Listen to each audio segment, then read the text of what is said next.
Meesho company shares ನೆನೆ 10% lower circuit ಆಗಿ ಮಕ್ಕಡೆ ಮಲ್ಕೊಂಡಿತ್ತು.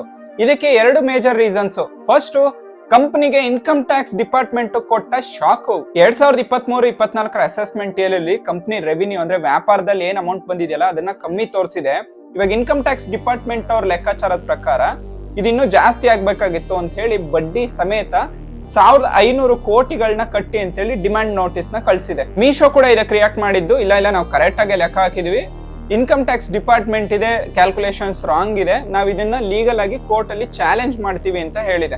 ಇದು ಸಾಲದು ಅಂತ ಉರಿಯೋ ಬೆಂಕಿಗೆ ತುಪ್ಪ ಸುರಿಯಕ್ಕೆ ಕರೆಕ್ಟ್ ಆಗಿ ಅದೇ ಟೈಮ್ ಅಲ್ಲಿ IPO lock in period anchor investors ಗೆ ಎಂಡ್ ಆಯ್ತು. ಈ ದೊಡ್ಡ ಇನ್ವೆಸ್ಟರ್ಸ್, ಇನ್ಶೂರೆನ್ಸ್ ಕಂಪನಿಗಳು, ಬ್ಯಾಂಕ್ಗಳು IPO ಮುಂಚೆನೆ ಶೇರ್ಸ್ ನ ತಗೊಂಡು ಒಳ್ಳೆ ಹೈಪ್ ಮಾಡಿ ಲಿಸ್ಟಿಂಗ್ ಆಗ್ತಿದ್ದಂಗೆ ಒಳ್ಳೆ ಲಿಸ್ಟಿಂಗ್ ಗೇನ್ ನ ತಗೊಂಡು ಟಾಟಾ ಬಾಯ್ ಬಾಯ್ ಅಂತ ಹೇಳೋ ಪ್ರೋಗ್ರಾಮ್ ಇಟ್ಕೊಂಡಿರ್ತಾರೆ.